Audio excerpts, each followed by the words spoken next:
All right, big changes landing for DeWalt, Craftsman, and your other favorite Stanley Black Decker brands, all landing October 1st.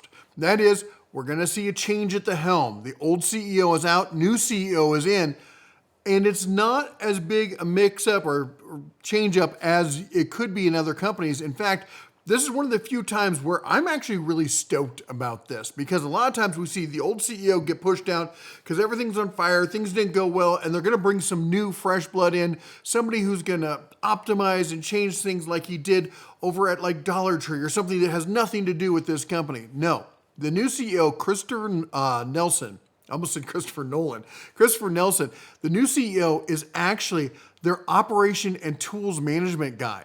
So this is a guy, anybody, and as a fellow operations guy myself, I was a COO for many, many years. And as an operations guy myself, I find them to be pragmatic, just fact-focused kind of people who are not going to be bean counters and chasing, ridiculous optimization, especially since this guy was the guy in charge of the tool lines, in charge of hand tools, power tools, and especially outdoor power equipment, which have been making big changes in the last year, because that was for DeWalt. Let's be honest, the outdoor power equipment was kind of meh at best. But Craftsman's been picking it up. DeWalt outdoor power equipment, they totally revamped the whole mower line. All of that has really been picking up as well. Of course, there's been some other big wins in the past year over at DeWalt as well. The XR line continues to grow with brushless tool options.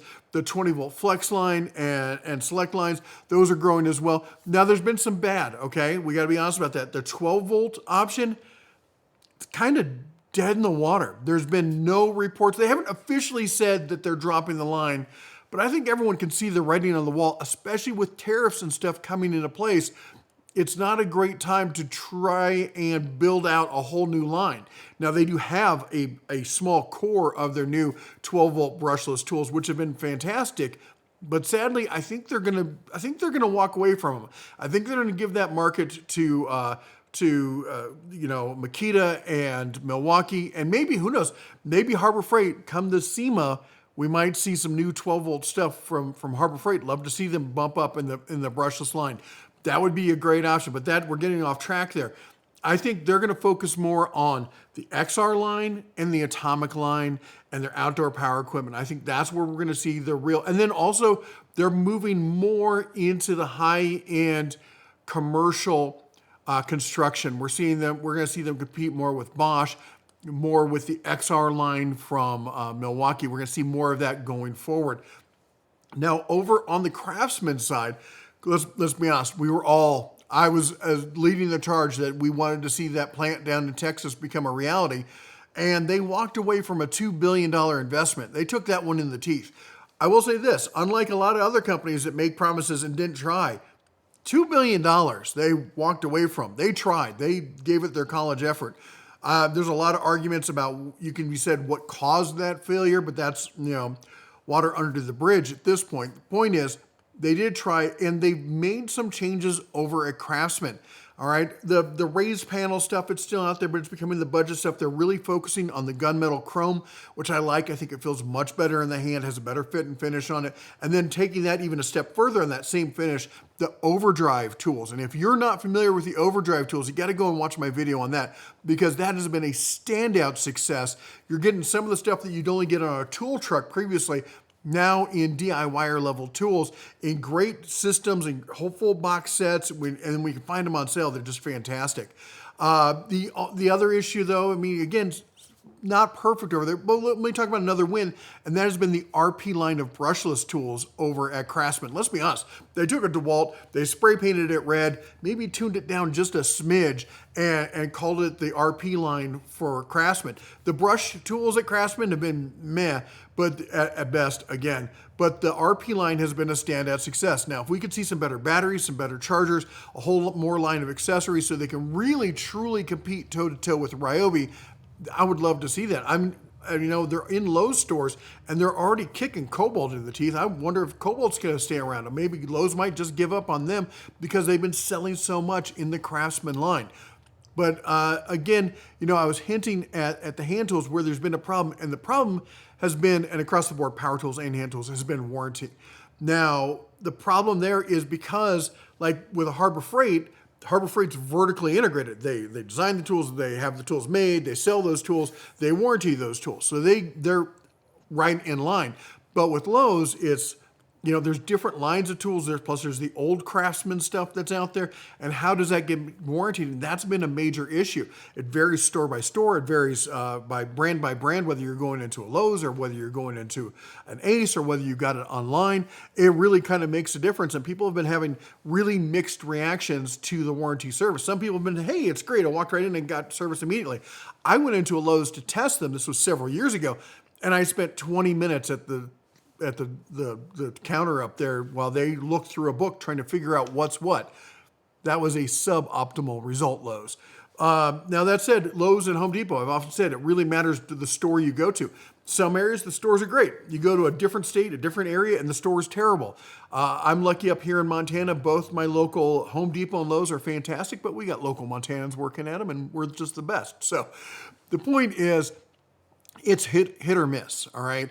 And until they can make it more hit and a lot less miss, they're still going to have issues with that. Now, what are we going to see going forward from Mr. Nelson? Well, my hope being that he's not a bean counter, that he is a tried and true operations person. First of all, he understands how to get these things to market, all right? He knows how to produce them, get them to market. So with the tariffs and stuff in place, he's well aware what costs are going to be. So he's going to be diversifying. He's going to be diversifying not just his supply chain, but also his manufacturing. Hopefully a lot of it's going to be moving out of China. There'll be some in Taiwan, some in other countries overseas around Mexico, Malaysia, Vietnam. Those are just some of the new places that people are going with this stuff. Maybe some in India. I haven't been real thrilled with the stuff I've seen from India. I'm not saying they can't make it, but the stuff I've seen so far has not been the best. Hopefully he can fix these problems and diversify that to avoid those tariff issues. But in the short term, in the next year, I would fully expect to see a slight increase in prices, both at the professional level and the DIY level.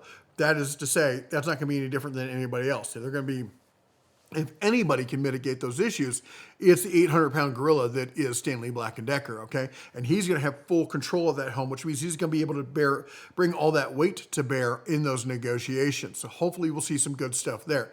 Now, some other predictions I have. Let me check my notes here.